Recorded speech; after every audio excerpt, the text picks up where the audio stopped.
Shalom. Over this past Shabbat, the United States and Israel preemptively attacked strategic sites across Iran.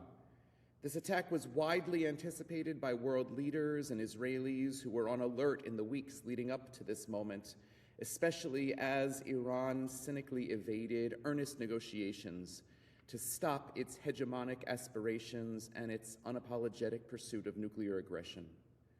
In the early phases of this joint U.S.-Israel effort, key leaders of Iran's terror regime, including Ayatollah Khamenei and officers of the terrorist Revolutionary Guard, have been eliminated. Meanwhile, amidst the explosions, there are reports of cheers and hope by the Iranian people, who have been protesting at great personal risk. The regime has murdered some 40,000 of its own people in recent weeks. Of this, there can be no doubt. For almost a half-century, the Iranian regime has been the world's leading supporter of worldwide terrorism, repeatedly shouting in one breath, "Death to America, death to Israel."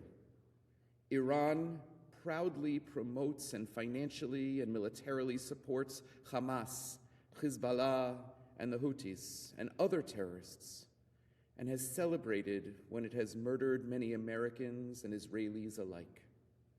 The regime has threatened and interrupted global free trade in the region and does not hide its aspirations to destroy Israel, to intimidate others, and to become a regional power to propagate its fundamentalist terrorist aims worldwide. Jewish tradition emphasizes that we must value all life as precious. And Judaism recognizes that sometimes we risk even our invaluable lives in the name of noble ideals. The Jewish values of justice, freedom, dignity, and security. According to tradition, King Solomon wrote that there is a time for planting and a time for uprooting what is planted, a time for war and a time for peace.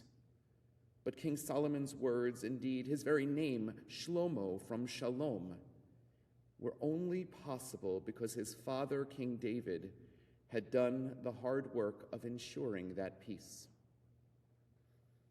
War comes with countless risks, loss, and heartbreak.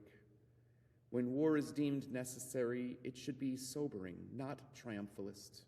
King David had blood on his hands, and so to his dismay, he could not build the Holy Temple, but he made it possible for his son, King Shlomo Solomon, to build a place for God to dwell peacefully among us. As we learn from Solomon, uprooting the oppressive Iranian regime or otherwise refusing to let it threaten world peace may be the only path to planting seeds of a better future.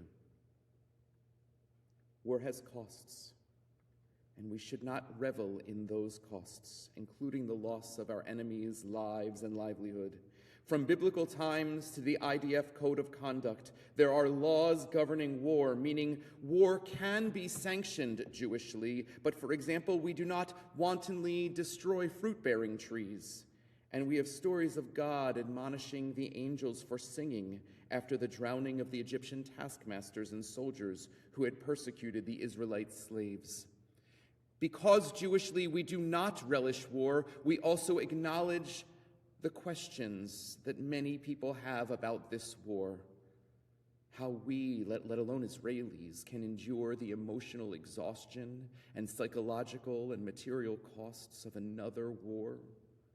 What attainable victory looks like as we dream of a world of peace and security beyond the constant threats of the Iranian regime and its proxies. A better existence for our Israeli brothers and sisters, for us here in the United States, for our partners in that region, for the persecuted Iranian people, and for all peace-loving people across the globe.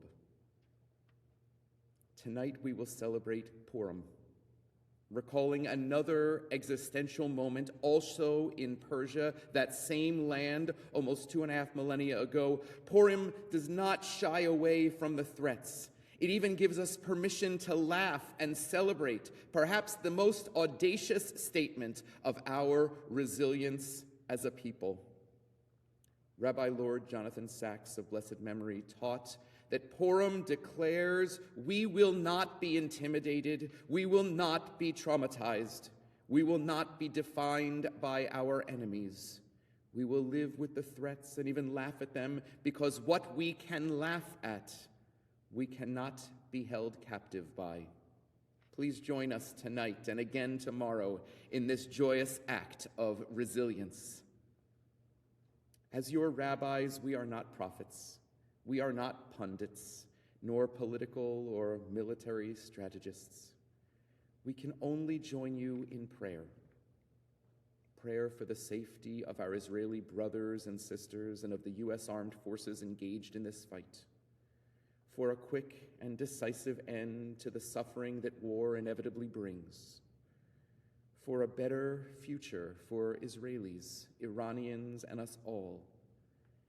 And for a world where the King David-like struggles of the now open the possibility that we or our children can be the King Solomon-like shalom builders who will plant seeds for a better future speedily in our days. Amen.